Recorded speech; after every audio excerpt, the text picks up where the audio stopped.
Alors, je suis très heureux d'être parmi vous aujourd'hui pour plusieurs raisons. D'abord parce que je crois que c'est important de parler de l'avenir de notre pays, qui sera votre avenir. C'est pour moi aussi un plaisir parce que, comme vous, j'ai commencé dans un internat, j'ai commencé ma scolarité dans un internat à l'âge de 14 ans, et donc en visitant tout à l'heure rapidement votre établissement et en passant dans les coursives, comme on dit dans la marine, parce que dans la marine, on n'a pas de couloir, on a que des coursives, ça m'a rappelé quelques souvenirs de jeunesse. Alors, mon ambition aujourd'hui, comme vous l'avez dit, Madame la Proviseure, moi j'ai une carrière de sous-marinier. Je suis rentré à l'école navale en 1976. J'ai passé plus de 27 000 heures de plongée sous les mers, ce qui fait un peu plus de 3 ans, enfin un peu plus de 3 ans en cumulé. J'ai commandé les 3 sous-marins nucléaires, 2 d'attaque et un sous-marin nucléaire de Serpent-Jain. Et comme vous l'avez dit, j'ai terminé ma carrière pendant une dizaine d'années assez passionnantes, comme à la fois patron des opérations interarmées de notre pays. Donc ça m'a permis, en sous-marinier, d'aller fréquenter les vallées afghanes et les déserts sahéliens. C'est peut paraître un peu surprenant, mais on est très bien formé pour ça. Et puis ensuite, 5 ans de chef d'état-major de la marine et 4 ans de chef d'état-major particulier, qui est en fait le conseiller affaires militaires et affaires stratégiques du président de la République. Vous l'avez dit, j'ai commencé sous François Hollande et j'ai continué avec Emmanuel Macron, puisque ce poste est totalement apolitique, puisqu'il concerne la défense de notre pays. Donc, aujourd'hui, je viens pas comme prof, surtout pas. J'en ai ni les compétences ni la qualité. Je laisse à mon prof d'histoire, et je conseille d'ailleurs, ce que j'ai fait dans ma jeunesse, d'écouter bien ce qu'ils ont à vous dire, ce qu'ils vous disent, ce qu'ils vous enseignent. Mais je viens plutôt comme grand témoin pour vous dire comment moi j'ai perçu les changements stratégiques de notre pays et du monde pendant ces 44 ans de carrière.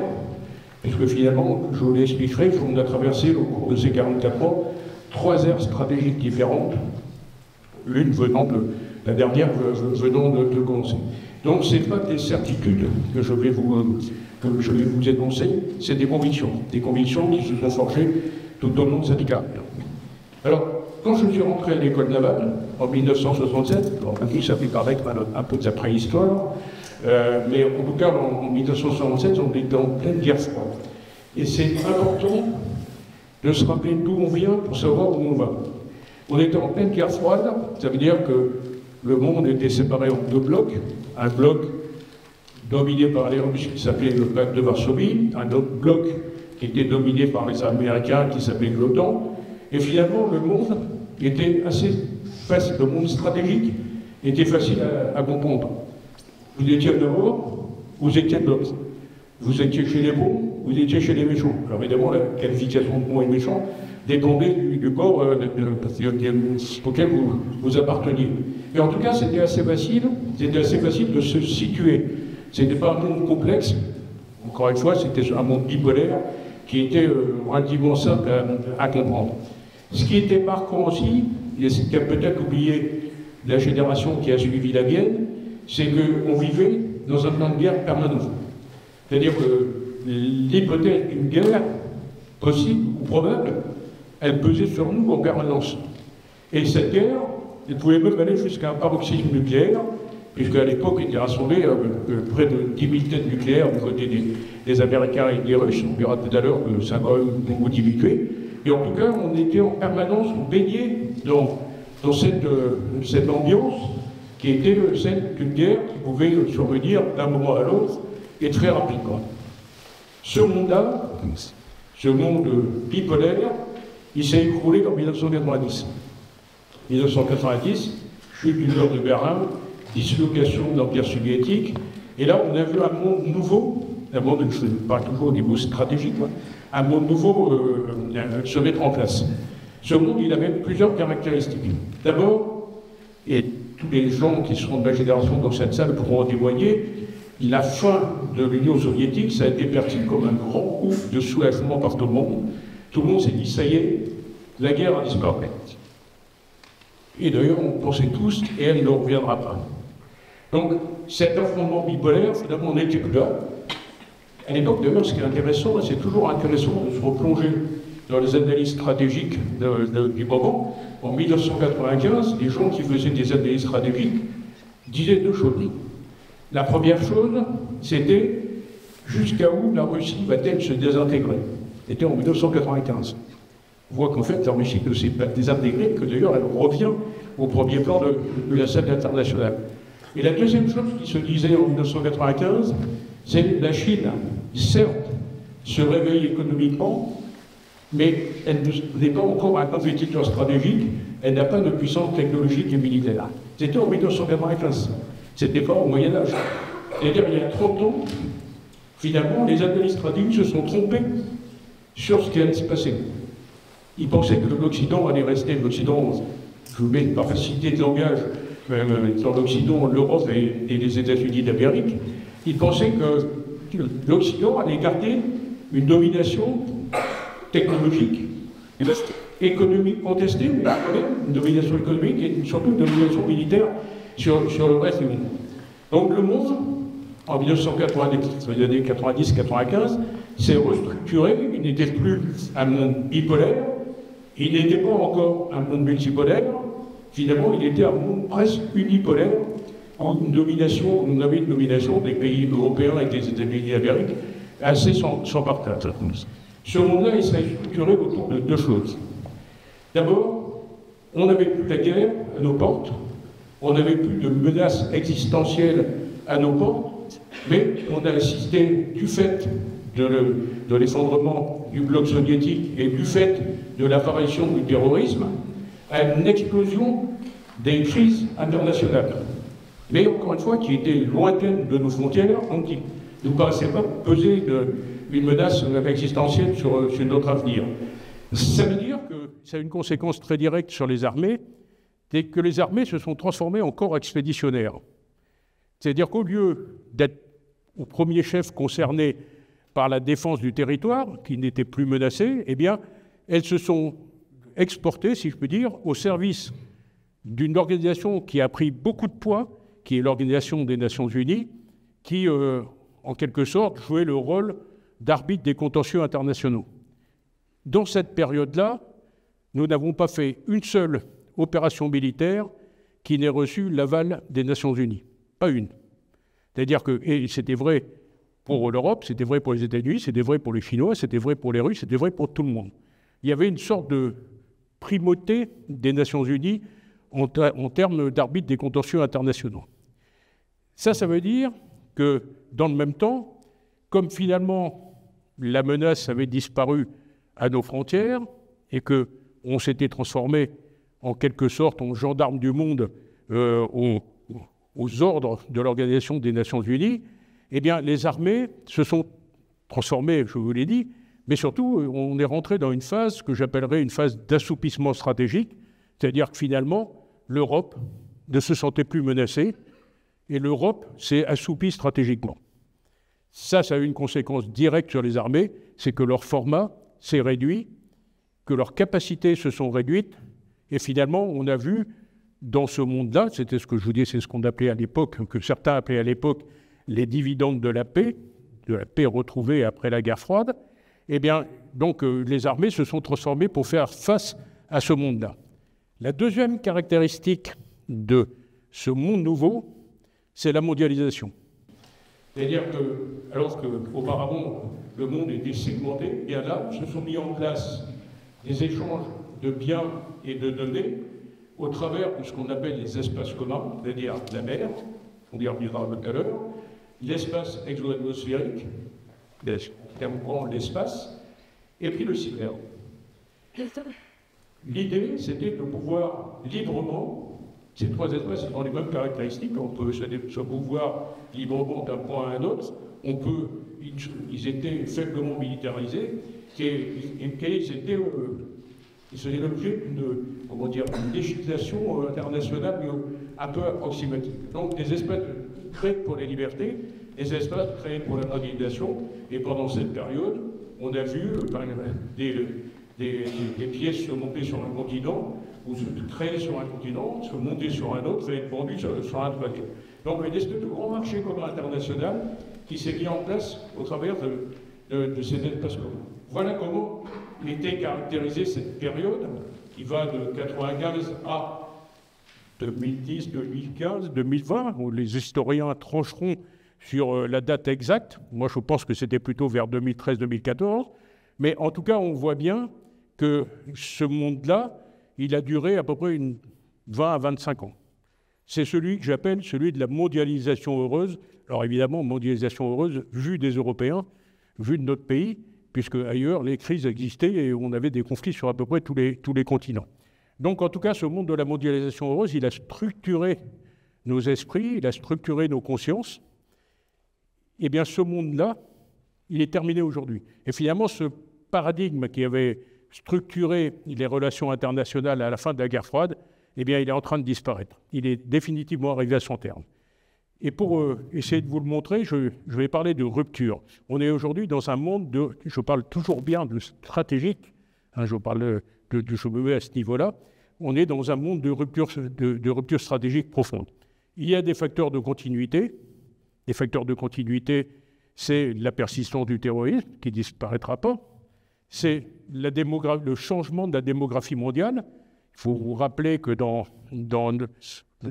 au XIXe siècle, l'Europe pesait à peu près 25% de la population mondiale. Aujourd'hui, c'est moins de 8%, avec des gros booms démographiques en Afrique et en Asie. Donc ce mouvement-là, il est toujours en cours, mais on a surtout un certain nombre de ruptures stratégiques. Alors, on pourrait en trouver je ne vais pas dire des centaines, mais des dizaines de ruptures stratégiques. En réalité, je voudrais me concentrer sur les 6 qui me paraissent les plus importantes. 3 relèvent du monde de la défense, 3 relèvent du régime général, si je peux l'appeler comme ça, mais qui ont des conséquences également sur les stratégies. Ce monde qui avait été structuré par l'Organisation des Nations Unies, eh bien aujourd'hui, la première rupture, c'est ce que j'appelle le retour des stratégies de puissance. Alors vous avez dit, Madame le Proviseur, tout à l'heure que j'avais pu fréquenter les présidents de la République, c'est vrai, et grâce à cette fréquentation, ça m'a permis aussi de rencontrer à plusieurs reprises tous les personnages qui sont sur cette diapositive et qui sont, je vais dire, les adeptes, je vais dire ça comme ça, les adeptes du retour des stratégies de puissance. Alors, cette liste n'est pas exhaustive, il y en a plein d'autres, mais en tout cas, on voit bien qu'aujourd'hui, ces stratégies de puissance qui sont en fait le retour des politiques de la force et du fait accompli, qui s'installent au détriment du dialogue et du multilatéralisme. Alors, il y en a un qui nous intéresse, qui va vous intéresser, c'est celui du centre, le président Trump, qui dans une semaine reviendra aux affaires. Il nous intéresse particulièrement puisque les États-Unis d'Amérique sont traditionnellement l'allié des Européens. Il nous intéresse parce que lorsque il y a eu le premier coup de téléphone entre François Hollande et Donald Trump, j'étais dans la pièce, et je veux dire, ça nous a pas mal secoué ce premier coup de téléphone. On avait l'habitude de présidents américains qui mettaient en avant les alliances, qui mettaient en avant la continuité historique de l'alliance entre les États-Unis d'Amérique et l'Europe. Et voilà qu'arrive un personnage qui ne pratique pas du tout son langage, mais qui pratique un langage commercial. Et qui pratique ce qu'il appelle lui-même the art of the deal. D'ailleurs, si vous écoutez les informations aujourd'hui, il se réjouit partout qu'il a réussi à mettre en place un deal entre Israël et le Hamas à Gaza. Il ne fonctionne que comme ça. Et si vous voulez aller plus loin dans la compréhension du président Trump, je vous suggère d'aller voir sur Internet, vous trouvez ça facilement, en libre service, un livre qui est libre de droit aujourd'hui, qui s'appelle The Art of the Deal, et qui a été écrit par Donald Trump en 1986. Quand vous lisez ce livre, vous comprenez son mode de fonctionnement. Moi, quand on a eu ce premier coup de téléphone, je me suis précipité sur le livre pour le lire, et j'ai compris. J'ai compris comment fonctionnait Donald Trump. Donald Trump dit dans ce livre, et je vous ai garanti qu'il l'applique à la lettre, c'est quand je veux quelque chose, je mets la barre très très haut, et je pousse, jusqu'à ce que l'adversaire craque. Il ne parle pas de partenaire, il parle d'adversaire. Et donc, il vit le monde comme ça. Alors, contrairement à ce que je peux entendre ici ou là, il n'est pas complètement fou. Mais il a un mode de raisonnement qui est différent de celui qu'avait ses prédécesseurs et qui est plus basé sur le rapport de force. On verra sans doute avec l'OTAN. Tout à l'heure, on a commencé à expliquer qu'il fallait monter à 5% du PIB.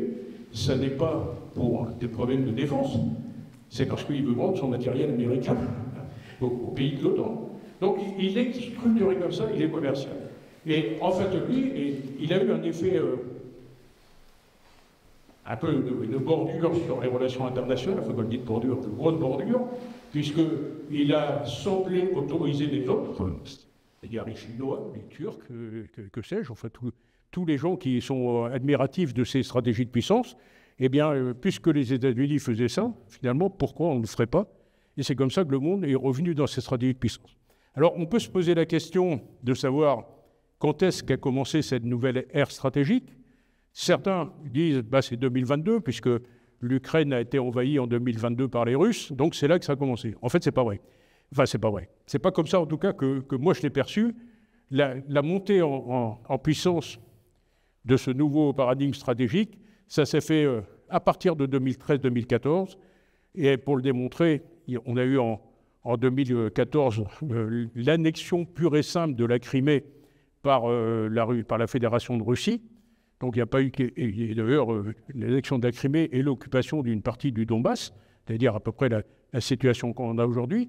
Mais on a eu aussi de l'autre côté du monde des politiques du fait accompli des Chinois, puisque ce qui est représenté ici, alors qu'on voit assez mal, mais ça c'était une île des mers de Chine qui était contestée par plusieurs nations, ça s'appelle les Spratly et les Paracels, qui étaient contestées par plusieurs nations avant 2013. Et puis en 2013, les Chinois ont dit, bah, écoutez, maintenant c'est nous qui avons la plus grosse marine, donc ces territoires nous appartiennent. Et à partir de là, ils ont développé une politique qu'on appelle de polarisation, c'est-à-dire que toutes ces îles de la mer de Chine, eh bien, ils ont bâti dessus, à grand renfort de béton, des bases aériennes et des bases navales. Ce qui fait qu'ils ont à mettre en face des États-Unis d'Amérique aujourd'hui toute une chaîne d'îlots qui sont transformés en réalité en forteresses.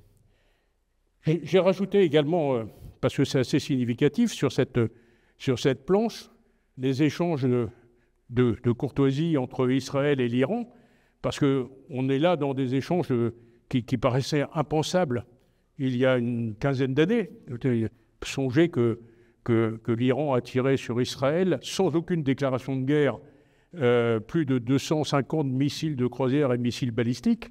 Il y a 15 ans, personne ne disait ça va arriver un jour, ça. Alors, ce qui est caractéristique, si j'ai mis cette troisième diapo, ce qui est caractéristique, c'est que ce soit dans les mers de Chine, que ce soit en Ukraine ou que ce soit au Proche-Orient, pas une seule fois le mot guerre n'est prononcé. On est dans les principes de la guerre, on est dans la définition de la guerre, mais en mer de Chine, c'est une politique de fait accompli. En Ukraine, c'est une opération spéciale. Et quant aux échanges entre les Iraniens et les Israéliens, ça n'est pas qualifié. Donc finalement, c'est le retour de la guerre sans le dire. Et ça, c'est quand même un petit peu préoccupant. Ce qu'il est également, c'est que, alors vous verrez que je ne sors pas pessimiste de tout ça, bien au contraire. Mais ce qui est également assez frappant, c'est pendant que l'Europe s'assoupissait stratégiquement, eh bien, il y a eu une explosion mondiale des budgets de défense.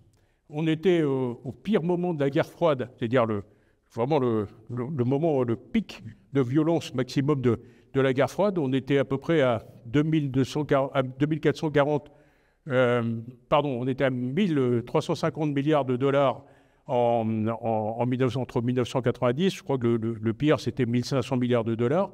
Et on est monté aujourd'hui à près de 2300 milliards de dollars de dépenses de défense. Ça veut dire que pendant que l'Europe s'assouplissait, le reste du monde augmentait ses dépenses. Donc ce retour des stratégies de puissance, il est important. Il se traduit aussi par plusieurs choses.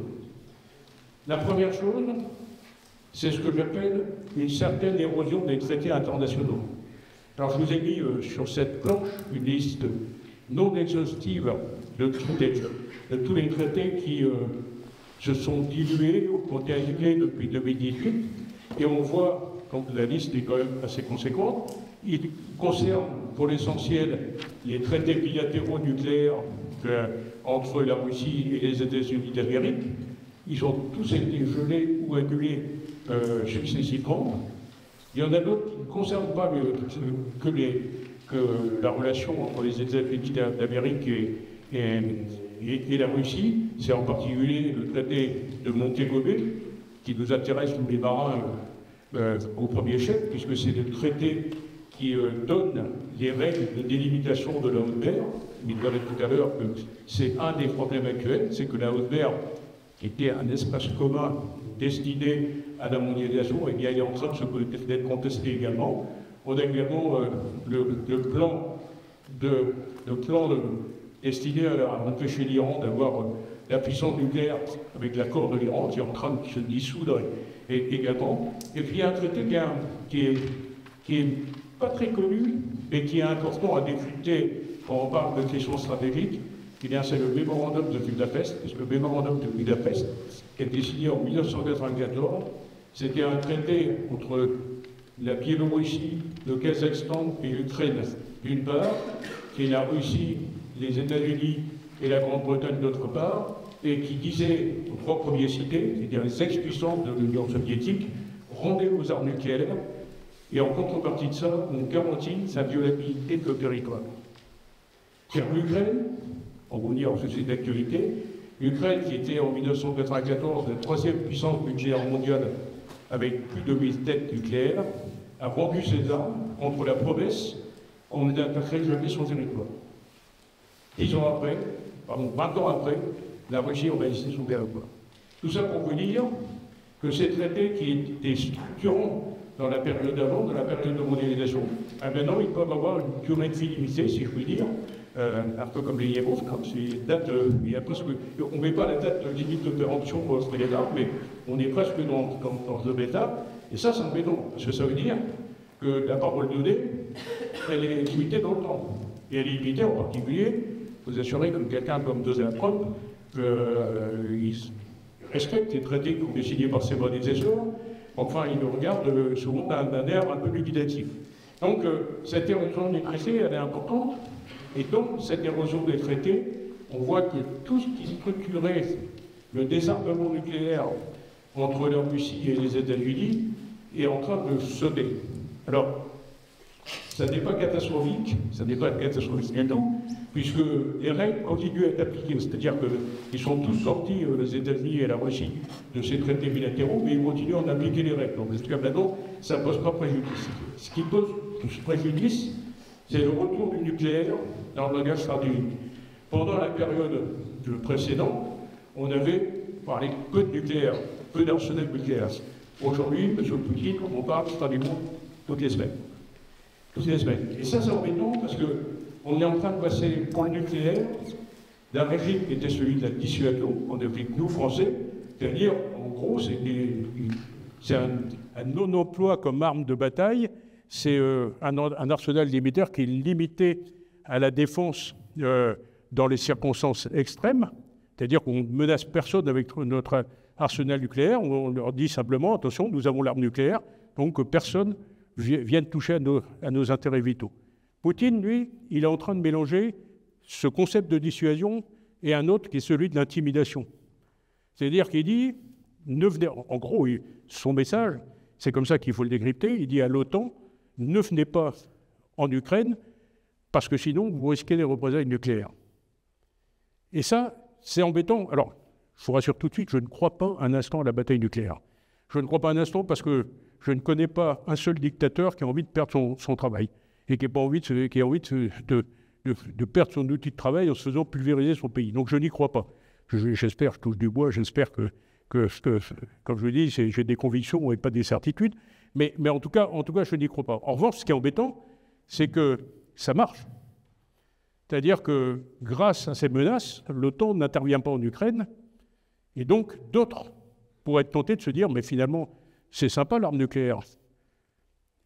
On pourrait sortir du traité de non-prolifération, qui dit que seulement 5 pays ont droit d'avoir l'arme nucléaire, à condition qu'ils s'engagent sur la voie du désarmement, ce qu'on a fait globalement depuis la fin de la guerre froide, mais en se disant, finalement, moi je pourrais aussi intimider les gens, Et ces pays, évidemment, c'est l'Iran, c'est la Corée du Nord, c'est des pays comme ça. Et si l'Iran et la Corée du Nord ont la bombe nucléaire, moi, je ne serais pas étonné que des pays qui étaient aussi réfractaires à l'arme nucléaire que le Japon commencent à y penser. D'ailleurs, c'est assez étonnant en ce moment quand on lit les think tanks stratégiques japonais où ils commencent à évoquer l'arme nucléaire. Là aussi, c'était inimaginable il y a 20 ans. Si le Japon a l'arme nucléaire, la Corée du Sud voudra l'arme nucléaire. Si l'Iran a l'arme nucléaire, l'Arabie Saoudite voudra l'arme nucléaire. Si l'Arabie Saoudite a l'arme nucléaire, je peux continuer comme ça, l'Égypte la voudra, la Turquie la voudra, etc. Donc on est, avec ce discours-là, dans un risque de prolifération. Ça n'est qu'un risque à ce stade, ça n'est pas avéré, mais c'est quelque chose qui préoccupe beaucoup, en tout cas aujourd'hui, et sur lequel il faut qu'on soit extrêmement vigilant. Alors, ce retour des stratégies de puissance, évidemment, on le perçoit, nous, Européens, sous la forme du conflit ukrainien, sous la forme du théâtre du Moyen-Orient, où il y a aujourd'hui des frictions qui sont des frictions guerrières, des frictions de guerre. Mais il ne faut pas oublier que le choc stratégique majeur des années 2050, ça sera celui-là. Ça sera celui entre les États-Unis d'Amérique et la Chine. Ces deux pays, alors on en parlait tout à l'heure avec un spécialiste, je crois qu'il vous a fait une conférence sur la thalassocratie athénienne. C'est très, très frappant la ressemblance avec des guerres du Péloponnèse. Donc Sparte surveillant la montée en puissance d'Athènes et la craignant. Évidemment, c'est le sentiment de crainte qui est au cœur du sujet. Eh bien aujourd'hui, c'est un peu ce qui se passe entre les États-Unis et la Chine. La Chine qui connaît un développement extrêmement rapide, beaucoup plus rapide que ce à quoi on s'attendait, et puis des États-Unis qui se voient comme les perdants de l'histoire, si je puis dire, puisqu'ils vont être rattrapés par une deuxième puissance qui va être concurrente d'eux. Ce choc-là, il ne faut pas se tromper, il ne sera pas seulement militaire. Il n'est pas seulement militaire. Il est économique, il est politique, il est technologique. Et donc c'est ce choc-là qui va structurer les relations internationales dans les années 30-50. Alors ça ne veut pas dire que les autres menaces vont disparaître, hein, que la Russie sera moins belliqueuse, que le Proche et le Moyen-Orient vont devenir calmes comme par miracle, mais ça veut dire que ça va être structurant pour la montée, pour l'analyse stratégique des années 50. Ça a des conséquences pour nous. Alors certains, j'entends un peu avec stupéfaction, certains dire oh, ben, tout ça c'est très loin de chez nous, ce choc-là il se jouera dans le Pacifique. Alors d'abord il faut se rappeler que par nos zones maritimes, nous sommes une puissance du Pacifique également, mais en réalité, comme ça va être un choc économique, technologique, on y reviendra, eh bien ce choc il va intéresser le monde entier. Si demain Taïwan est envahi par la Chine, il faut voir dans un coin de sa tête que Taïwan, ça produit aujourd'hui 60% des microprocesseurs mondiaux, c'est-à-dire ce que vous avez dans vos téléphones et vos ordinateurs, et 90% des microprocesseurs de l'intelligence artificielle. C'est-à-dire si demain il y a une guerre à Taïwan, le choc pour nous il va être terrible. C'est-à-dire qu'on risque de perdre notre approvisionnement en matière, en microprocesseurs. Tout ça pour dire que c'est pas parce qu'une menace semble lointaine que ça n'est pas une menace. Nous sommes à l'ère de la mondialisation, on y reviendra tout à l'heure sur la conflictualisation des espaces communs, et bien à l'heure de la mondialisation, quelque chose qui se passe à l'autre bout du monde peut avoir des conséquences extrêmement graves. Donc c'est quelque chose qu'il faut également avoir dans cette. La première conséquence de ce choc qui a déjà commencé, c'est que les États-Unis d'Amérique, depuis M. Obama, depuis le président Obama, ont opéré ce qu'on appelle un pivot asiatique. C'est-à-dire que leur priorité stratégique n'est plus l'Europe, leur priorité stratégique n'est plus le Moyen-Orient, leur priorité stratégique, c'est l'Asie-Pacifique et la montée en puissance de la Chine. Ils ne regardent que par là. Quand on parle avec les think tanks américains aujourd'hui, ils ne parlent que de ça. Ça ne veut pas dire qu'ils nous oublieront, ça ne veut pas dire qu'ils se désintéressent des autres affaires du monde, mais ce qui les obsède, c'est ça, à tel point que certaines analyses parlent d'ailleurs du piège de Thucydide, c'est-à-dire l'inquiétude de Sparte pour la montée à Athènes, et ben c'est exactement ça qui se passe aujourd'hui. Donc pour nous, c'est une conséquence, parce que en termes de sécurité, les Américains vont être moins présents, pas nous. Et qu'ils savent, quel que soit le président, alors avec Trump, ça va être exacerbé, mais quel que soit le président, leur priorité, ce sera de contenir la Chine. Donc ils nous demanderont, et ils nous demandent déjà, de prendre en compte mieux notre propre défense, c'est-à-dire sortir de cet assouplissement stratégique, et ça fait 15 ans qu'ils nous demandent, c'est-à-dire depuis 2010-2015, et ils nous demandent en particulier quelque chose qu'ils nomment le burden sharing, le partage du fardeau, et le partage du fardeau sécuritaire, et donc d'être présent en termes de défense, d'où la demande de Donald Trump, hier ou avant-hier, que les pays européens consacrent 5% de leur richesse nationale à leur défense. Au passage, 5% de la richesse nationale, ça paraît très loin pour nous aujourd'hui, mais c'est ce qu'on dépensait pour notre défense au moment de la guerre froide. Donc on revient finalement, c'est une espèce de retour en arrière. Alors la Chine, elle, on pourrait se demander quand est-ce qu'elle a commencé à monter en puissance. Et là, la réponse est Joseph Bernard. En 2013, le président Xi Jinping a décrété les nouvelles routes de l'espoir. En anglais chinois, ça s'appelle Belt and Road Initiative, mais nous on appelle ça les nouvelles routes de l'espoir, c'est-à-dire que comment sécuriser les circuits d'échanges commerciaux qui sont vitaux à la Chine. Et pour ce faire, ils ont développé ce concept, les nouvelles routes de la soie, qui consiste à, pour sécuriser ces routes, alors ces routes de la soie, elles sont maritimes, en bleu, elles sont ferroviaires, en rouge, et puis je m'en à les illustrer, mais il y a également des routes de la soie numériques. Donc, pour sécuriser leur approvisionnement, mais aussi, on verra, pour favoriser leur influence, ils ont mis en place ce système de route de la soie qui est assez génial, d'ailleurs, et qui, parce qu'il leur donne l'occasion d'influer sur le monde. Et finalement, ce qui est en train de se passer, c'est que la Chine, pour devenir une puissance mondiale, est en train de devenir une thalassocratie. C'est-à-dire, on revient à votre conférence sur les thalassopraties athéniennes et de Sparte. Et bien aujourd'hui, ce qui se prépare, c'est un choc de thalassocratie, donc de puissance maritime, entre la Chine et les États-Unis d'Amérique. Ces routes de la soie, elles sont favorables à tout le monde, puisque ça sécurise le commerce mondial, donc on en est aussi bénéficiaire. Mais ce qui est assez caractéristique, quand on examine bien ce que font les Chinois, c'est que finalement, c'est des relais d'influence absolument extraordinaires. Et avec ça, on parlait tout à l'heure de la confrontation politique avec les États-Unis d'Amérique, ça leur donne un avantage extrême, puisque à chaque fois qu'ils définissent, appelez ça un comptoir, c'est pas tout à fait, en tout cas un point d'appui sur leur route maritime, ils créent de l'influence, puis surtout ils créent de l'endettement, parce que en général, les Chinois, quand ils arrivent de quelque part, c'est le pays qui paye, mais c'est l'entreprise chinoise qui construit. Et parfois, comme à Djibouti par exemple, ce sont presque des ouvriers chinois qui viennent construire les infrastructures. Donc c'est un formidable outil d'influence, c'est un formidable outil de pression budgétaire, si je puis dire, sur les pays.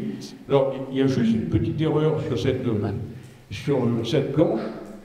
Enfin, c'est pas une erreur, c'est que le statut a changé, c'est que l'Italie, désormais, a retiré le point de Venise, donc ne souhaite plus faire partie de cette structure de modulation. En revanche, à Athènes, les Chinois possèdent la majeure partie de la flotte grecque et le port du Tyr. Donc on voit bien que c'est vraiment une stratégie d'influence. Pour arriver à faire cette stratégie de thalassocratie, ils ont compris qu'il leur fallait également une marine mondiale. Cette marine, aujourd'hui, d'abord cette marine en 1990, elle figurait pas au top 8 des marines mondiales. C'est-à-dire que la mer n'était pas considérée comme priorité par la Chine. Aujourd'hui, au moment où on se parle, elle est au deuxième rang mondial. Elle est au deuxième rang mondial et son ambition, elle a déjà dépassé les États-Unis d'Amérique en termes de nombre de bâtiments. Et son ambition, c'est d'être à l'égalité, si je veux dire, avec les États-Unis d'Amérique à l'horizon 2049. Et il ne fait aucun doute pour moi, je vous dirai pourquoi, qu'elle sera au rendez-vous. Et qu'elle va arriver à concurrencer les États-Unis d'Amérique à l'horizon 2042. Si je vous dis ça, c'est parce qu'en 2014, quand j'étais chef d'état-major de la marine, j'étais invité, alors ça n'arrivait pas souvent pour les chefs d'état-major occidentaux, mais j'étais invité pour une visite officielle par mon homologue chinois. Et là, j'ai eu une prise de conscience, puisqu'ils m'ont autorisé, gentiment, à visiter leur premier porte-avions. Rappelle que la Chine n'avait pas de porte-avions en 2014. Là, ils sont en train de construire le 4e et leur ambition, c'est 6 à l'horizon 2030 et 11 comme les États-Unis à l'horizon 2049. Et là, quand j'ai visité leur porte-avions, je m'attendais à trouver un modèle un peu post-soviétique, c'est-à-dire avec des gens qui n'osaient pas parler, des commissaires politiques dans tous les coins, etc. Eh bien non, je suis tombé face à des officiers de marine chinois, dont commandants du porte-avions, qui avaient tous fait leurs études dans des grandes universités occidentales. Le commandant du porte-avions, qui parlait un anglais courant, avait fait ses études dans une grande université britannique, une très grande université britannique. Je crois que c'est Oxford, mais je ne veux pas me tromper, j'ai gardé ce souvenir-là. Et quand je suis arrivé à bord, alors que quand j'avais fait la même chose en Russie, il n'était pas question de changer le programme qui avait été défini 5 mois à l'avance, et bien là, le commandant me dit « Oh, mais les porte-avions, vous connaissez, c'est pas la peine de vous faire visiter, parce que ce qui m'intéresserait, c'est que vous fassiez un débat ouvert avec tout mon état-major. » Et je me suis retrouvé dans une salle pendant 2 heures, et tu as échangé avec les officiers chinois. Je ne m'attendais pas du tout. Moi, je pensais que c'était des gens qui étaient encore sous le diktat de commissaires politiques, etc. Et avec des gens qui, finalement, j'aurais pu faire cette conférence, le commandant, j'aurais pu faire cette conférence dans notre propre marine, de la même manière. Et on a parlé de tout. On a parlé du droit des femmes. Alors, c'est parfois un peu orienté, puisqu'ils m'ont présenté une femme officier ouïghour, donc je ne suis pas complètement dupe. Il y avait quelques messages qui étaient délivrés, mais en tout cas, le discours était libre et la parole était libre. Et du point de vue du matériel, finalement, j'ai retrouvé à bord du porte-avions chinois, je ne vais pas dire une copie conforme de notre Charles de Gaulle, puisqu'il n'avait pas encore à l'époque des catapultes et des bras d'atterrissage, ce qu'ils ont sur leur dernier porte-avions actuel. Et puis le commandant m'a dit, je lui ai dit, dis donc ça ressemble beaucoup à ce qu'on a chez nous. Et il s'est retourné vers moi avec un gros sourire en disant, mais vous savez bien, on est les rois de la copie. Donc une ambiance, tout ça pour dire qu'il y avait une ambiance très, je ne vais pas dire très cool, mais très, très ouverte, et que leur capacité me semblait assez proche des nôtres. Donc je pense qu'ils vont arriver à leur fin. Je pense qu'ils le font à une vitesse qui surprend tout le monde. Pour vous donner un ordre d'idée, la marine française, c'est la plus grande marine d'Europe aujourd'hui. Alors, on est concurrencé avec les Britanniques, même si...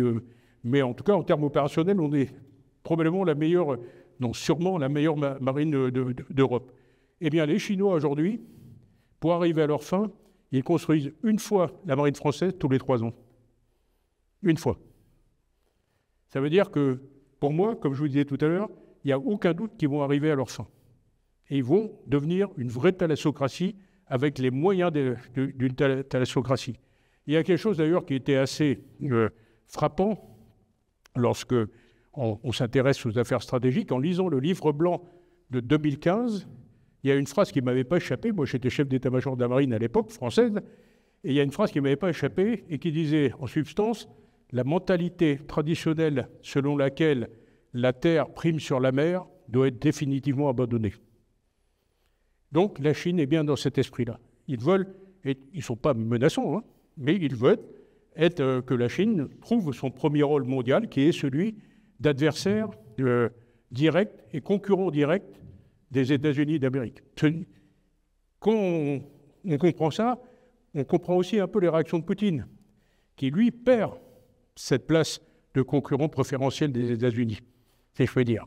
Donc on est un peu dans la psychologie à 3 balles, mais c'est assez frappant. Alors là encore, on pourrait dire, bien écoutez, la marine chinoise augmente, bien. Est-ce que c'est finalement une menace? Non, ça n'est pas une menace. Ils veulent sécuriser les lignes de commerce et finalement, ça nous arrange aussi. Mais en tout cas, le fait qu'ils montent en puissance interpelle. Ça veut dire que, est-ce que demain, s'ils changeaient de ligne politique et qu'ils soient moins sympathiques, ça poserait un problème pour nous? À l'évidence, oui. À l'évidence, oui. Alors, encore une fois, vous pourriez me dire, oui, mais tout ça, c'est lointain. Non, c'est pas tout à fait vrai, puisque les routes de la soie, elles sont mondiales et elles arrivent même jusqu'en Méditerranée, donc on voit bien que ça peut arriver près de chez nous. Mais en plus, c'est que comme la Chine augmente sa marine, eh bien tous les pays autour, l'Inde, la Corée du Sud, le Japon, sont partis dans une phase de réarmement important dans leur marine. Et ça, c'est illustré par la diapositive suivante. Quand on regarde, alors vous avez en jaune la situation en 2008 et en rouge la situation en 2030. Et là, vous voyez que, alors la Russie, c'est un peu particulier parce qu'ils ont beaucoup de bateaux, mais il y en a peu qui marchent. Mais en tout cas, on voit bien, quand vous voyez les barres rouges, que ces barres rouges de réarmement naval mondial, elles concernent la Chine, mais aussi le Japon, la Corée du Nord, Taïwan aussi, qui arrive à la 9e, le petit État de Taïwan arrive à la 9e place en tonnage des marines mondiales. C'est assez surprenant, mais c'est aussi expliqué par la montée en puissance de la Chine. Alors on pourrait dire, bon ok, très bien, c'est l'Asie-Pacifique, on est puissance de l'Asie-Pacifique, mais c'est très loin. Eh bien non, ce réarmement mondial, il intéresse tout le monde. La Russie se réarme et remet, en particulier ses sous-marins nucléaires d'attaque à la mer avec un niveau de durée de patrouille et de nombre de sous-marins qui est beaucoup plus important que par le passé. Et puis des pays plus proches que nous, comme l'Iran, la Turquie, l'Égypte, l'Algérie, se dotent aussi de flottes considérables. Donc ça a une conséquence immédiate. Je vous ai dit tout à l'heure que pendant la période précédente, on avait le monopole de la puissance militaire et on avait singulièrement le monopole de la puissance navale. Et bien aujourd'hui, on ne l'a plus.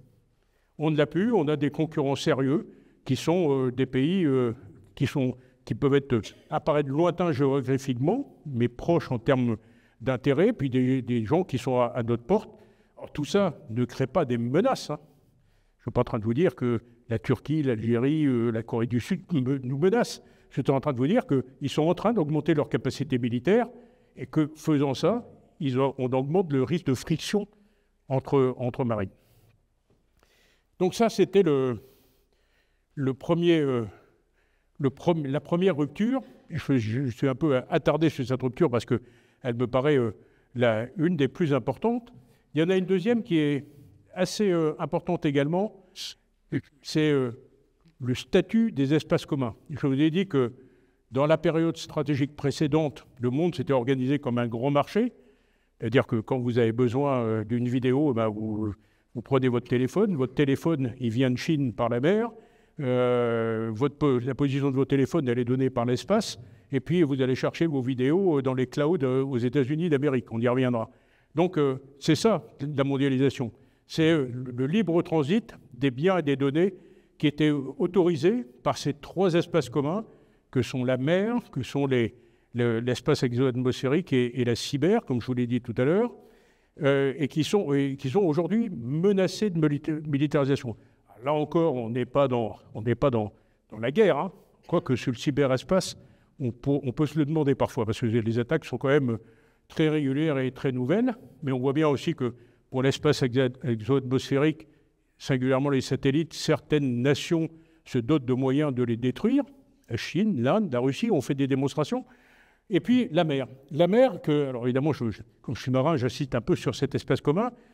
Il faut comprendre que ce flux maritime là, que vous voyez en bleu épais sur la carte, ce flux maritime, c'est 90% de tout ce que vous pouvez trouver dans les magasins français aujourd'hui.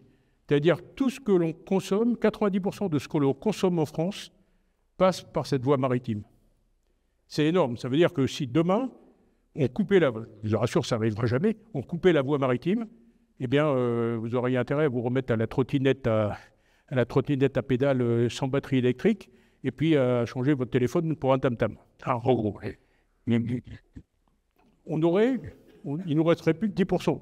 Il y a eu une publicité en Allemagne qui était extraordinaire. L'Allemagne qui n'est pas un pays maritime par excellence, hein. Mais qui est une publicité, c'était les usiniers automobiles. Dieu sait si l'automobile compte en Allemagne. Ils avaient dit, si les flux maritimes s'arrêtent demain, voilà ce qui restera de votre voiture. Et on voyait une carcasse de coccinelle et sans rien dedans. Et c'est exactement ça. La mondialisation, ça a été également la maritimisation du monde, c'est-à-dire ce transit permanent de biens qui se sont répartis entre tous les continents. Alors c'est important. Alors, pour nous, Marine nationale, c'est important parce que ces flux maritimes, il faut les sécuriser.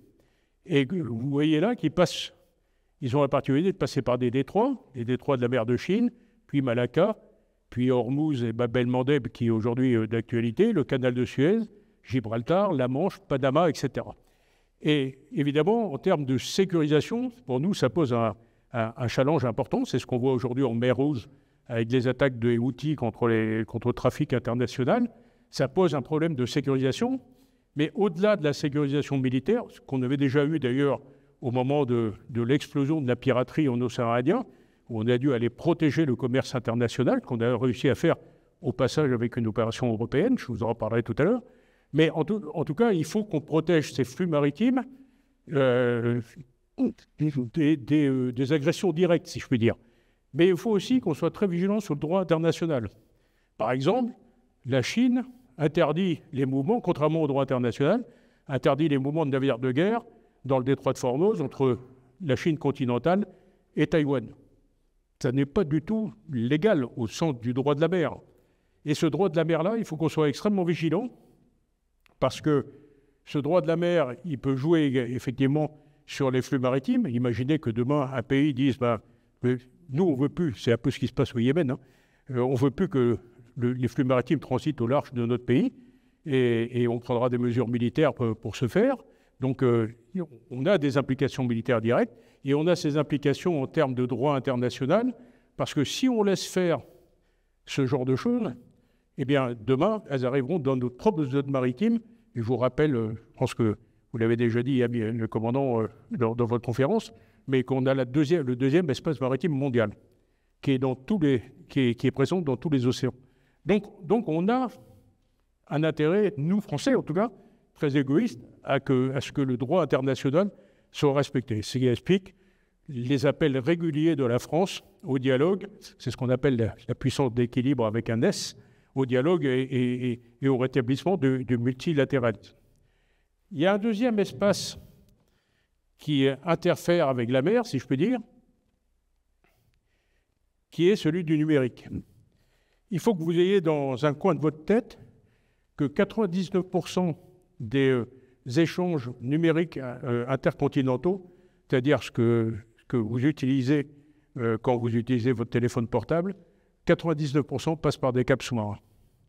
Ça veut dire qu'on a tout un réseau qui est représenté ici, tout un réseau de câbles sous-marins qui irrigue les océans et par lequel passe tout le numérique. Quand vous voulez charger une vidéo de je ne sais quel chanteur ou chanteuse sur Internet, eh bien, votre téléphone va se mettre en rapport avec les centres Internet européens et ils iront chercher la vidéo aux États-Unis puisque l'essentiel des clouds numériques sont aux États-Unis. Donc, alors, pourquoi tout d'un coup on parle de ça?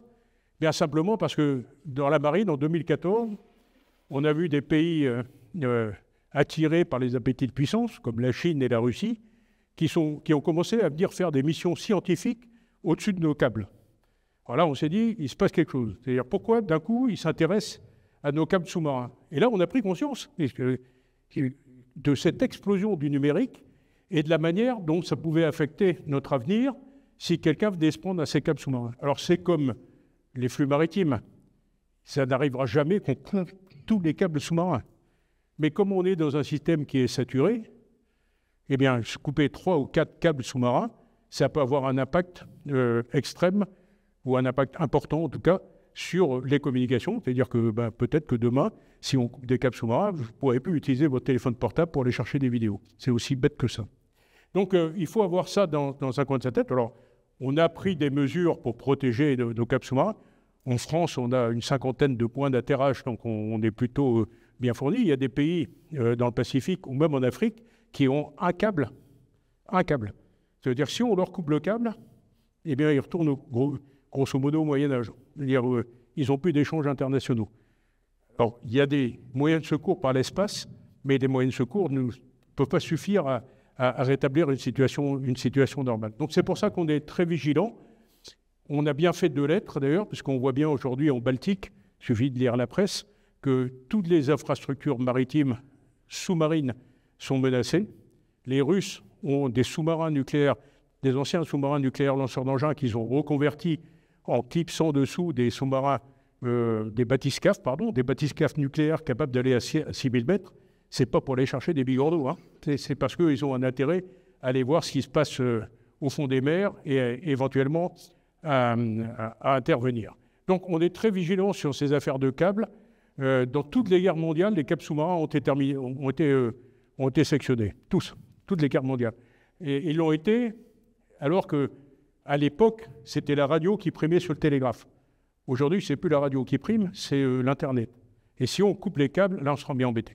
Encore une fois, on n'est pas prêt de couper tous les câbles sous-marins, donc on est quand même pas très vulnérable, mais il faut qu'on soit attention parce que dans le cadre d'un conflit ou de pression, eh bien, couper quelques câbles sous-marins, ça peut créer dans un pays une situation d'instabilité, parce que les gens ne seront pas contents, etc.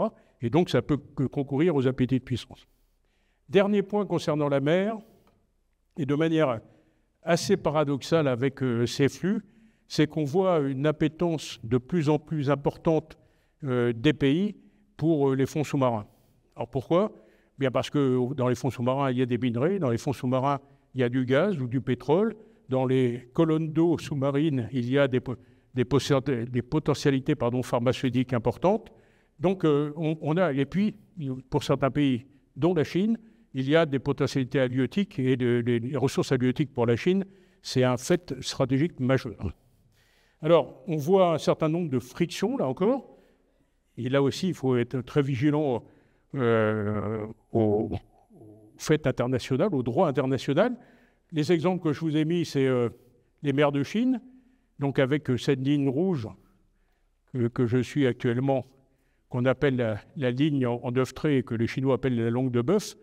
En gros, les Chinois, alors, cet espace-là, en termes de droit international, il est contesté par tout le monde. C'est-à-dire que les Philippines, le Vietnam, la Malaisie, tout le monde a des intérêts et Montego Bay a du mal à s'appliquer dans cette zone parce que les intérêts sont très entrecroisés. C'est pour ça d'ailleurs que la Chine a investi les îles des mers de Chine.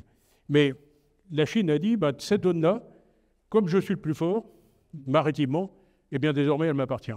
Donc ça donne lieu à des frictions permanentes avec les pays voisins. C'est les images qu'on voit sur Internet, les gardes-côtes qui se rendent dedans, etc. Mais en tout cas, ça veut dire que là, on est au-delà du droit international, on est dans l'interprétation du droit international. Autre interprétation du droit international, dans l'est de la Méditerranée, on a trouvé, il y a une vingtaine d'années, des gisements de gaz énormes. Alors, en termes de droit international, ces gisements de gaz, ils appartiennent aux nations qui ont les zones économiques exclusives, c'est-à-dire en gros Chypre, Israël, l'Égypte, le Liban, je vais oublier sûrement, et la Grèce, pardon.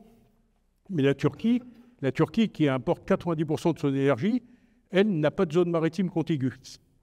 Donc la Turquie a dit, d'abord, je ne signe pas Montego Bay, je ne signe pas le traité international sur les lignes de partage des eaux internationales, et ensuite, je considère que tout ce qui est entre la Turquie et la Libye est à moi. Et donc, elle vient percuter les intérêts stratégiques, là, puisqu'on est dans le domaine de l'énergie, de Chypre et de la Grèce, donc de l'Union européenne. Et ce qui explique pourquoi on a eu un certain nombre de frictions qui sont représentées par les tentatives de prospection. Les Turcs ont dit, comme c'est à moi, je vais envoyer des bateaux prospectés dans les zones des autres, et je vais les faire escorter par ma marine de guerre. Et donc, on a eu des frictions importantes entre l'Union européenne, singulièrement Chypre et la Grèce, renforcées par la France, qui est très attachée, pour les raisons que j'ai évoquées, au respect du droit international. Encore une fois, quand on a la deuxième zone maritime mondiale, on fait très attention à ça. Et donc, aujourd'hui, c'est à peu près résolu, mais c'est un sujet qui peut revenir. Sur les tactiques chinoises, il n'y a pas que des tactiques militaires. C'est ce qui est représenté ici. Ça, c'est des flottilles de pêcheurs chinois qui sont envoyés dans les zones. Des milliers de pêcheurs qui arrivent de manière très resserrée. Et là encore, la Chine dit, regardez, puisqu'on pêche là, c'est à nous. Donc, on est encore dans l'interprétation du droit international. Et dans les espaces qui vont faire l'objet de frictions. Il y en a un qui aujourd'hui on surveille de très près, qui est l'Arctique. C'est évidemment avec la fonte des glaces, l'Arctique autorise de nouvelles routes maritimes et surtout des nouvelles capacités à aller chercher du pétrole ou du gaz ou des minerais au fond des mers.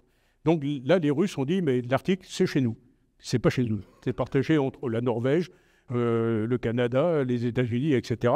Mais donc, il est fort à parier que l'Arctique sera l'un des futurs sujets stratégiques à surveiller.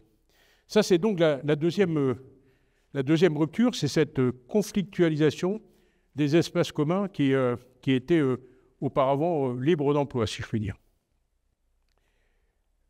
Dernière rupture qui intéresse directement les armées, c'est ce qu'on appelle l'amplification des stratégies hybrides. Les stratégies hybrides, c'est tout ce qu'il y a en dessous du seuil de conflictualité. Ce sont les attaques cyber, et en fait, c'est tout ce qu'il y a en dessous du seuil de conflictualité et dont le but est de déstabiliser les États. Donc, je vous ai mis un certain nombre d'exemples. Ça peut être les attaques cyber, qui sont en explosion depuis quelques années, avec une caractéristique, c'est qu'il y a 15 ans, c'était les infrastructures et les industriels de défense qui étaient attaqués. Il y a 10 ans, c'était les services publics. Et aujourd'hui, ce sont les individus qui sont attaqués. Et grâce à l'intelligence artificielle, ça va être de plus en plus commun. C'est-à-dire que bientôt, le but des cyberattaques, ce ne sera pas de planter le système informatique d'un hôpital ou du ministère de la Défense, ça sera de planter votre système informatique à vous. Et de faire ça, de reproduire ça à des millions d'exemplaires pour susciter le mécontentement, susciter les révoltes. Donc, ce qu'il faut surveiller également, c'est tout ce qui est intoxication et manipulation d'informations. Et ça, avec l'intelligence artificielle, il nous faudra beaucoup de vigilance. Je vous ai mis un exemple sur cette carte, c'est des fausses informations qui étaient diffusées sur tout l'Internet, selon lesquelles les soldats français pillaient les réserves d'or en Afrique. Alors, c'était un peu gros, on sait que c'est Wagner qui a fait ça. En gros, ils mettaient des gens en uniforme français au milieu de tas de briques peintes en doré pour faire croire qu'on fauchait les réserves de l'Afrique. Bernard-Henri Lévy lui-même a été victime d'une intoxication comme ça, puisque les sources maliennes proches de Wagner ont fait courir des photos disant qu'il était en train de former les terroristes du Nord Mali. En fait, ces photos, c'était une visite humanitaire au Soudan en 2007. Mais donc, c'est de la manipulation permanente. Et ça veut dire que, pour vous, dans votre vie de tous les jours, la première question qu'il faudra vous poser désormais concernant l'information, c'est est-ce que c'est vrai? Est-ce que c'est vrai? Alors, il y a des outils sur Internet qui sont la recherche inversée, qui sont très sympas à faire. C'est-à-dire, quand on vous montre une photo censée appuyer une démonstration, ben, vous prenez la photo, vous allez sur une recherche inversée et vous trouvez généralement que cette photo, elle date d'il y a 10 ans ou 15 ans. C'est ce qu'ont fait les Russes, par exemple, en montrant des chars léopards soi-disant ukrainiens embourbés dans des rivières. Et en réalité, ces chars s'étaient embourbés effectivement, mais 15 ans avant, au cours d'un exercice en Allemagne. Donc ces manipulations de l'information, elles sont aujourd'hui extrêmement présentes. Et ça, il faut en être vigilant. Et alors, avec l'intelligence artificielle, quand on voit ce qu'on est capable de faire avec l'intelligence artificielle, il faudra être encore plus vigilant qu'à l'avenir. Les attaques hybrides, ça peut être des attaques non revendiquées de pétroliers dans le détroit d'Ormuz. Là encore, tout le monde savait que c'était l'Iran, personne n'était capable de le prouver. Mais en tout cas, ça a ralenti le trafic pétrolier dans Ormuz. Le trafic pétrolier dans Ormuz, c'est 40% de notre besoin en pétrole européen. Donc c'est pas rien. Et ça nous a obligés à développer une opération européenne pour aller sécuriser, qui s'appelait Agénor, si mes souvenirs sont bons, pour aller sécuriser ces flux maritimes. Les milices qui arrivent, dont le meilleur exemple est Wagner, mais qui arrivent également à la mer.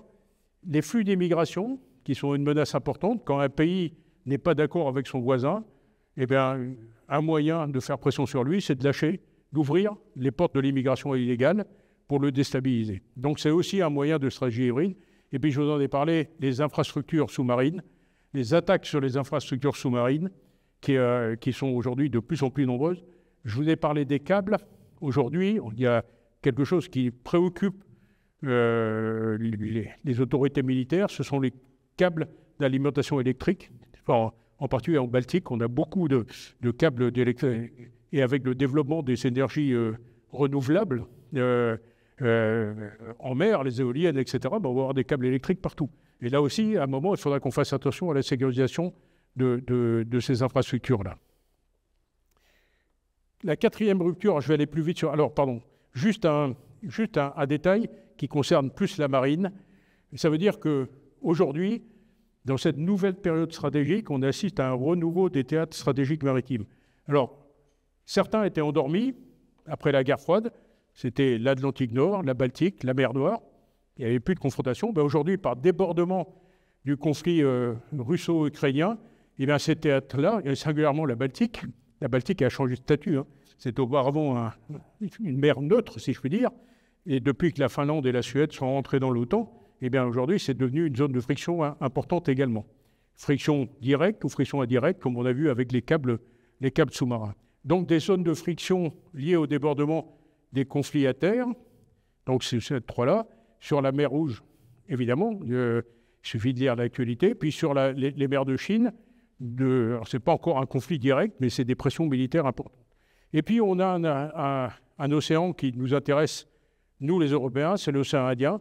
Pourquoi? Eh bien, comme je vous l'ai dit, parce que le trafic international de commerce passe par là, parce que l'Inde voit d'un très mauvais œil la Chine augmenter ses routes de la soie, parce que l'Inde considère que c'est un encerclement stratégique de son territoire par les routes de la soie ferroviaire au nord, avec des pays comme le Bhoutan qui font des accords désormais avec les... Vous savez, le Bhoutan, c'était le pays le plus heureux au monde. Et désormais, ils ont des accords de défense avec la Chine. Ils ont le droit. Hein. Mais du coup, l'Inde, elles se sont encerclées par la pression chinoise. Et dans l'histoire, les professeurs vous ont sûrement appris ça, quand un pays se sent encerclé, ce n'est pas bon signe. C'est pas bon signe. Ça a toujours été l'objet de guerre à suivre. Au passage, quand aujourd'hui j'entends parler de Sud global, j'ai du mal à me faire à cette notion. En réalité, même les Russes n'en parlent plus du Sud global. Les Russes, ils parlent de la majorité mondiale, pour expliquer que les Occidentaux sont désormais les minoritaires. Mais en tout cas, le Sud global, il n'existe que dans son opposition, dans sa concurrence aux pays occidentaux. Le Sud global, il n'a pas d'existence stratégique. Un pays comme l'Inde, ils sont concurrentiels stratégiques de la Chine. Ils ne sont pas du tout alignés sur les mêmes régimes politiques ou économiques. Et puis les petites zones en gris, là, c'est des zones qui nous concernent également. Ce sont les zones de développement de la criminalité en mer. On n'a jamais autant intercepté de cocaïne en mer que l'année dernière. Je ne sais plus si modeste, ça doit être 47 tonnes interceptées par la Marine nationale. Cette criminalité, c'est aussi la piraterie, c'est la pêche illégale, c'est le transfert d'armes, les trafics d'êtres humains, etc. Tout ça pour vous dire, et pour revenir à votre téléphone portable, que votre téléphone portable, vous avez dans votre poche, il est créé en Corée du Sud ou en Chine. Il va partir des ports de Busan ou de Shanghai. Et là, il va commencer son transit vers l'Europe. Il va passer par cette zone de mer de Chine et une zone de pression importante. Il va passer par l'océan Indien, dans lequel il y a encore des relents de piraterie et qui peut devenir demain une zone de conflit assez rapidement entre l'Iran, l'Inde sous la pression de l'Iran ou de la pression indo-chinoise, si je puis dire. Et puis ensuite, il va prendre le détroit de Bab-el-Mandeb. Là, il va recevoir des tirs de missiles balistiques et de drones des Houthis. Et après, il va passer le canal de Suez. Il va se retrouver dans la zone du Proche-Orient, qui est une zone de conflit. Et enfin, il va commencer à respirer un peu quand il va arriver vers le Gibraltar pour rentrer à la Mousse. Tout ça pour vous dire que, non pas que votre téléphone portable est un formidable Indiana Jones, mais quand même, il aura fait un parcours semé d'embûches pour arriver jusqu'à votre poche. La quatrième rupture, on se fait un peu plus vite sur les infrastructures. La quatrième rupture, qui n'est plus seulement maritime, et une rupture générale, c'est ce que j'appelle l'âge de l'impatience. L'âge de l'impatience, ça marque le fait que nos sociétés occidentales sont devenues très court-termistes. Très court-termistes, c'est-à-dire qu'on réfléchit à quelques semaines, quelques mois, dans le meilleur des cas, quelques années. quand je parle c'est des sociétés réfléchissent à cet échange-là. Alors ça a plusieurs conséquences. Ce court-termisme. La première, qui concerne les armées, c'est que finalement, n'importe qui est capable de déclencher dans le monde un événement à partir d'une photo prise par son téléphone portable. Pour un peu qu'elle soit un peu émotionnelle, comme disent les Américains, eh bien, cette photo, elle est reprise 10 minutes plus tard par les réseaux sociaux. 1 heure plus tard, c'est les chaînes d'infos continues qui s'en emparent. 1 heure et 10 minutes plus tard, ce sont les autorités politiques. Et 10 minutes ensuite, elles se tournent vers les autorités militaires en disant qu'est-ce qu'on est capable de faire. Et ça, je peux vous assurer, dans mes fonctions pendant de patron des opérations interarmées, de chef d'état-major de la marine ou de chef d'état-major particulier du président de la République, c'est ce qu'on vit au quotidien. Cette pression sociétale importante, elle est présente en permanence. Et elle a 2 conséquences. La première, je vous l'ai dit, c'est que cet écrasement des temps politiques, médiatiques et militaires, eh bien, ça conduit à avoir un degré de réactivité important, puis surtout, ça condamne des organisations très lourdes. Ça veut dire qu'il faut qu'on ait une capacité de réactivité importante. Alors, ça ne veut pas dire qu'on va régler tous les problèmes du monde dans les 10 minutes, mais ça veut dire qu'on doit être capable, nous militaires en tout cas, de projeter un dispositif rapidement pour faire une évacuation de ressortissants ou pour résoudre un problème quelconque. On a une force en France que les Français ne connaissent pas, qui sont nos territoires ultramarins. Dans tous les océans, on a des points d'appui pour faire ça. Et aujourd'hui, il n'y a pas un pays, quand il s'agit d'aller évacuer nos ressortissants, pas sous votre contrôle, commandant, mais ça n'a pas dû changer depuis 2-3 ans, il n'y a pas un pays mieux équipé que la France pour aller chercher ses ressortissants lorsqu'ils sont en danger. On l'a vu dans la guerre militaire, on a évacué 13 000 ressortissants français, qui est la guerre militaire de 2006, pas la dernière. On a évacué en quelques semaines 13 000 ressortissants nationaux et européens. On le voit, on l'a vu au Yémen, on l'a vu en Libye, on l'a vu au Soudan il n'y a pas très longtemps, on l'a vu à Haïti il n'y a pas très longtemps. Et ça nous est autorisé parce qu'on a des points d'appui dans tous les océans. Et ces territoires ultramarins, ils ont une portée stratégique. Je vous dirai tout à l'heure qu'ils ont aussi une portée diplomatique également, mais une portée stratégique importante. Donc on est, nous en France, capables de le faire, mais il faut qu'on soit bien conscient dans nos domaines d'avoir cette capacité de réactivité. La deuxième conséquence de ce court-termisme des sociétés occidentales, et ça ne touche bien que les sociétés occidentales, c'est une lutte permanente entre le temps stratégique et le temps politique. Je ne veux pas ce que je veux dire entre le temps stratégique et le temps politicien. C'est-à-dire que comme les sociétés sont dans un très court terme, elles ont tendance à se tourner vers les autorités politiques pour les mettre au même rythme qu'elles. Et ça peut être dangereux, parce qu'on a besoin, bien sûr, de répondre aux attentes des sociétés, mais on a besoin, lorsqu'on est une nation, lorsqu'on est un État, de réfléchir à ton temps. Il n'y a pas une politique importante qui n'est pas cette horizon-là. Si on veut faire de l'écologie, il faut réfléchir à ton temps. Il ne faut pas réfléchir à l'esprit. Si on veut faire de la défense, il faut réfléchir à ton temps. Si on veut faire une politique énergétique, il faut réfléchir à ton temps. Et donc ça, c'est dangereux, cette entrée dans l'impatience, qui est mal compris par notre société, notre propre société, c'est qu'il faut à la fois être capable de répondre très vite aux attentes légitimes de nos compatriotes, et en même temps, il faut garder de la réserve, ce que je peux dire, pour bâtir des politiques de long terme. Et ça, c'est très difficile à faire aujourd'hui. On a tendance à se prioriser sur le court terme et un peu déliger. Alors, c'est pas le cas, je vous rassure, en France en tout cas, et on pourrait être tenté d'abandonner un peu le long terme. Donc, il faut être très vigilant à ça. Et cette rupture, elle n'est pas anonyme. Alors, évidemment, ce n'est pas le cas dans les régimes autoritaires, qui eux ont longtemps, mais c'était des politiques extrêmement importantes et que la vie de leur société leur accorde un peu. Donc c'est à la fois une force démocratique pour eux, mais c'est une faiblesse stratégique auquel il faut faire attention. La quatrième rupture, c'est la fulgurance technologique. Et ça, c'est quelque chose qui est sans doute ce qui va nous marquer le plus dans les années à venir. Cette pour vous donner, je ne vais pas vous approuver le chiffre, mais auparavant, quand l'Internet est arrivé, la technologie était gérée par la loi de Moore, qui est une loi empirique. En gros, c'est la capacité des ordinateurs et multiplié par 2 toutes les données. Bon, regarde, il y en a qui disent 3 fois que j'ai 3 ans, un code pas. Aujourd'hui, il faut avoir conscience que la puissance de l'intelligence artificielle a été multipliée par 1000 en 8 ans. De 2016 à 2024, elle a été multipliée par 1000. Et on est reparti sur ces bases-là. C'est-à-dire qu'on va avoir une sorte d'accélération de la technologie à laquelle il faut prendre garde. Alors, je vous rassure, on n'est pas les plus nuls en Europe, même si parfois je l'entends dire à la télévision. Je veux dire, moi, je suis le témoin que pour avoir vécu dans une armée hautement technologique, on est tout à fait au niveau. Mais cette technologie, cette fulgurance technologique, elle va toucher beaucoup de secteurs. Elle va toucher le secteur de l'intelligence artificielle, celui de la physique quantique, celui de la multiconnexion. Ça a été la bataille qu'on appelait de la 5G, les lasers et les drones. En gros, il y en a bien d'autres, mais en tout cas, on va être obligé de s'adapter à cette fulgurance technologique. Alors ça a 2 conséquences, une stratégique et une opérationnelle.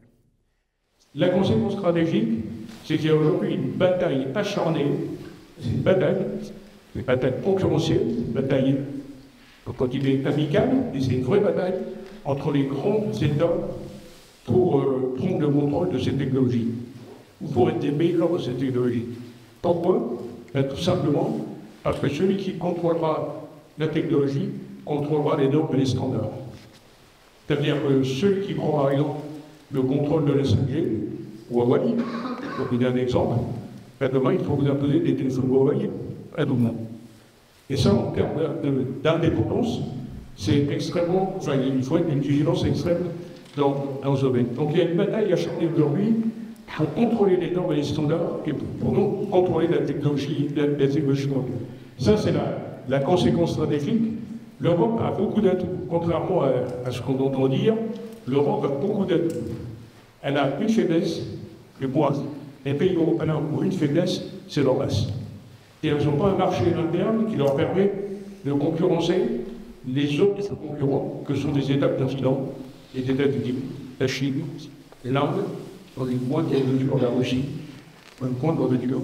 Mais en tout cas, sur les 3 premiers cités, eux, ils ont une base de marché interne importante qui leur permet de développer cette technologie. Tout l'intérêt de se mettre dans l'ordre de bataille au sein de l'Union européenne. Parce que si on veut lutter avec les États continents, on a beau avoir les meilleurs chercheurs du monde, si on n'arrête pas à exporter notre technologie, il faut bien faire quelque chose. Donc, moi, je suis fermement partisan, en tout cas, de l'Union européenne technologique, ça me paraît indispensable si on veut demain lutter avec les États continentaux. La dernière rupture, qui vous surprendra peut-être qu'un militaire vous parle de l'environnement, mais bien sûr que les militaires sont aussi soucieux de l'environnement que les autres. Moi, dans ma jeunesse, je suis arrivé sous les fenêtres de mes parents à un méga pétrolier qui s'appelait la Bocogadix et qui a répandu une marée d'or épouvantable sur toutes les côtes bretonnes. Je peux vous assurer que l'environnement est un de mes sujets. Mais en tout cas, au-delà de la légitimité morale à défendre l'environnement pour les générations futures, il y a une autre conséquence du dérèglement climatique. Habitant en Brest, je ne parle pas de réchauffement climatique, je ne vois pas encore les effets, il faut mieux parler du dérèglement climatique, d'ailleurs ça me paraît plus exact. Mais en tout cas, ces conséquences du dérèglement climatique, eh bien, vont avoir des conséquences également sur les effets stratégiques. Quand demain, on se battra pour avoir de l'eau douce, il y a 20 ans, je dis au président Chirac une fiche sur la bataille de l'eau douce. À l'époque, tout le monde souriait, aujourd'hui, plus personne sourit. Ça veut dire plein d'abeilles, ça. Alors, pour nous, et pour les pays, pas à l'ouest, en tout cas, court, il y a certains pays où la bataille de l'eau, c'est déjà vrai, entre certains États. Le réchauffement climatique, la désertification en Afrique pousse les flux d'immigration également. Donc, j'avais oublié que la première immigration africaine, c'est elle est interne à l'Afrique. On a réussi à ce qu'on peut croire. En tout cas, ça amène des changements, des mouvements de population qui sont désirés. La montée des eaux, ça va mettre en péril des pays comme le Bangladesh, l'Indonésie et tous les États micro-insulaires du Pacifique. Ça veut dire que tous ces changements climatiques, au-delà de l'aspect moral impératif de les prendre en compte, bien, ils ont aussi des conséquences stratégiques et militaires auxquelles il faut se préparer. Et donc, depuis quelques années maintenant, il y a des conseillers climatiques auprès du ministre des Armées, auprès du chef d'état-major des armées, parce qu'on veut mesurer les conséquences de ce dérèglement climatique sur notre sécurité. Voilà les 6 grandes ruptures. Je pourrais continuer très longtemps, mais là, il me faudrait une semaine. Ces 6 grandes ruptures, il faut les avoir en tête. Ça va structurer le monde stratégique de demain. Est-ce qu'il faut en avoir peur? Non. Non, je vous dirais d'abord parce qu'on sait, on les a perçus. Là où on pourrait avoir peur, c'est si on ne changeait pas de modèle. Ça veut dire qu'aujourd'hui, il faut rebalayer tous nos modèles économiques, démographiques, stratégiques, militaires, énergétiques, technologiques, pour être sûr que notre pays et l'Europe soient prêts à faire face à ce monde concurrentiel. C'est ça notre défi aujourd'hui. Donc il ne faut pas avoir peur de ce monde nouveau qui n'est que le perpétuel recommencement de l'histoire. Mais en tout cas, il faut qu'on prenne en compte tout ça. Ça nous oblige probablement à chercher plus de partenariats et en tout cas être un défenseur du dialogue et du multilatéralisme. Je crois que c'est la caractéristique de notre pays. On est très présent pour défendre ces valeurs-là. Je crois qu'on a tout intérêt à le faire. Il ne faut pas qu'on passe d'un système qui était celui de la fin de la guerre froide avec plus jamais la guerre à un autre qui serait pourquoi pas la guerre. Ça serait évidemment dommageable pour nous, mais en tout cas, on peut arriver encore à rétablir le dialogue, mais on ne pourra pas effacer la concurrence. C'est-à-dire que notre période de domination, si je puis dire, elle est terminée. On a des concurrents stratégiques, économiques, technologiques, et il faudra faire avec. Là, il y a 2 questions que je vais anticiper, parce qu'elles sont terriblement d'actualité. La première, c'est est-ce qu'on est toujours une puissance, nous, la France? Bien là, je vais peut-être vous surprendre, mais la réponse est définitivement oui. Oui. Alors bien sûr, on n'est pas un État-continent, c'est-à-dire qu'on n'aura jamais la puissance des États-Unis d'Amérique ou de la Chine. Mais on a tous les attributs de la puissance aujourd'hui et on continue à peser de manière favorable en plus, parce que nous, on prêche plutôt le multilatéralisme et le dialogue, on continue à peser sur les affaires internationales. On pèse parce que d'abord, c'est la figure du président au Conseil de sécurité des Nations Unies. On est membre permanent du Conseil de sécurité. Donc notre voix porte. On pèse également parce qu'on est un des États dotés de l'arme nucléaire. Alors si j'ai mis un sous-marin nucléaire sur cette planche, c'est pas seulement pour dire ça nous donne un atout de sécurité. Je vous rappelle que la dissuasion nucléaire a été voulue par le général de Gaulle pour qu'on ne soit dépendant de personne pour notre sécurité et surtout qu'on soit indépendant dans nos décisions. Mais c'est surtout parce que le sous-marin nucléaire lanceur d'engins, c'est l'objet technologique le plus complexe que l'homme ait inventé. Bien loin devant la station spatiale ou le Rafale ou l'Airbus ou n'importe quelle fusée. C'est 1 million de pièces. 1 million de pièces, c'est une centrale nucléaire, c'est une base de lancement spatial, c'est une ville qui évolue à plusieurs centaines de mètres sous l'eau. Et ça, il y a 4 pays qui sont capables de le faire dans le monde. 4. Toutes ces pièces sont nationales. Qu'on ne va pas acheter à droite et à gauche toute cette haute technologie. Les 4 pays, c'est les États-Unis, la Chine, la Russie et la France. Il n'y en a pas d'autres. Les Britanniques l'ont, mais sont dépendants des États-Unis. L'Inde essaye de l'acquérir, mais il n'y a pas d'autres pays qui sont capables de faire ça. Tout ça pour vous dire que quand je dis qu'on n'est pas largué en termes technologiques, c'est tout à fait exact. Une autre force de notre pays qui, elle également, est complètement méconnue et qui figure ici, c'est son espace maritime. Son espace maritime, on a la chance, alors on a en France une vision qui est très hexagonale de notre pays, très métropolitaine, mais on a la chance d'avoir des territoires ultramarins dans tous les océans. Et ça nous donne une chance extraordinaire parce que ça nous donne un statut que j'ai pu mesurer quand j'étais chef d'état-major de la marine ou quand j'étais chef d'état-major particulier du président en accompagnant les présidents dans le monde entier. Mais ça nous donne le statut de voisin du monde. C'est-à-dire qu'on ne se présente pas dans aucun pays littoral avec un statut d'étranger. On se présente avec un statut de voisin. quand on va en Inde, on est participant aux autorités régionales de l'océan Indien, par la Réunion. Quand on va en Chine, bien on a Nouméa qui est pas loin, et la Polynésie. Quand on va dans les pays d'Amérique centrale ou du Sud, on a la Guyane et les Caraïbes. On a même un peu plus loin, Wallis et Futuna, Clipperton, dans nos relations avec le Mexique et Saint-Pierre-et-Miquelon.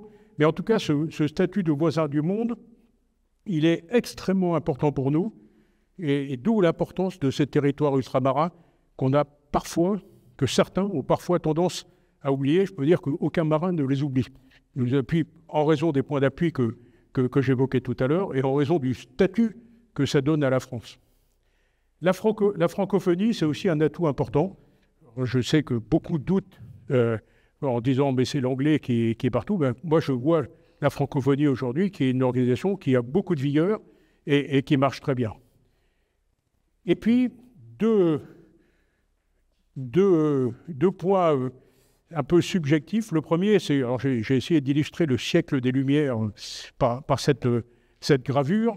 Non seulement on est voisins du monde, mais nous, on est plutôt un voisin sympa. C'est-à-dire qu'on est belliqueux avec personne et on n'a pas de revendication territoriale nulle part. Et notre voix porte pour ça, parce que je peux vous assurer qu'il y a plein de pays qui n'ont pas envie de se retrouver aujourd'hui au milieu d'un conflit entre Pierre, Paul ou Jacques, la Russie, la Chine, les États-Unis, etc., qui n'aspirent qu'à une chose, c'est envie de romper. Et c'est vrai en particulier en Asie du Sud-Est, c'est très frappant en Asie du Sud-Est. Donc notre voix, comme elle prône le dialogue et le multilatéralisme, elle porte. Il ne faut pas considérer ça du tout, comme certains journalistes le font, comme une faiblesse. Défendre la paix, c'est aussi important que préparer la guerre. Et donc ça, c'est vraiment une force importante et une caractéristique de notre pays. Et puis dernier point, l'Europe, quand la France se déplace quelque part, elle a toute la puissance monétaire et économique de l'Union européenne. Et ça donne une force extraordinaire. Quand on va faire des négociations avec un pays, on n'est jamais seul.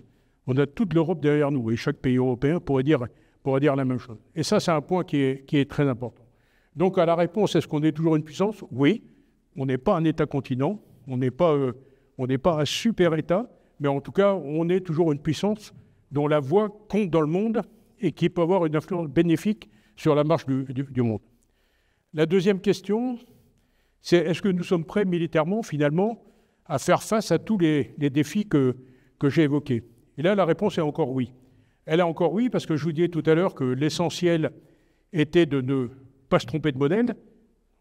Dans d'autres temps, on disait qu'il ne faut pas préparer la guerre d'avant, mais on y est. Il ne faut pas se conformer à la période d'avant, mais on a su évoluer dans les domaines économiques, même si on a des difficultés budgétaires aujourd'hui, mais les difficultés budgétaires, c'est des difficultés de pays riches. Hein. On n'est pas un État du tiers-monde encore. Et en prenant quelques mesures, on peut rétablir la situation assez rapidement. Mais en tout cas, militairement, stratégiquement, sécuritairement, on est prêt. Pourquoi? Parce qu'on a adapté notre organisation. Et je vous ai mis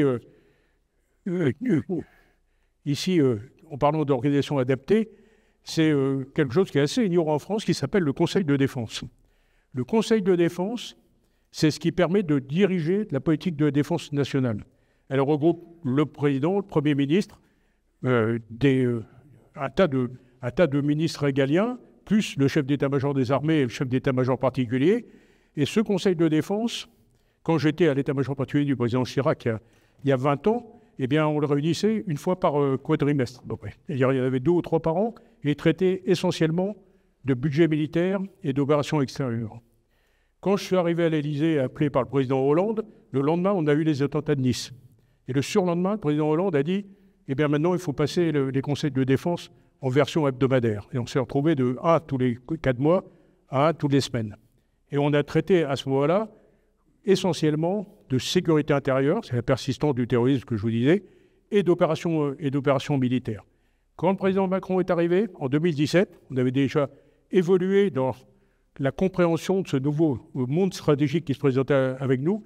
Eh bien, on a continué à faire les opérations militaires, on a fait les opérations de sécurité, et désormais, on parle de tout le reste, tout ce que je viens de vous montrer, les stratégies hybrides, le numérique, les câbles, l'espace, tout ce qui est question de souveraineté.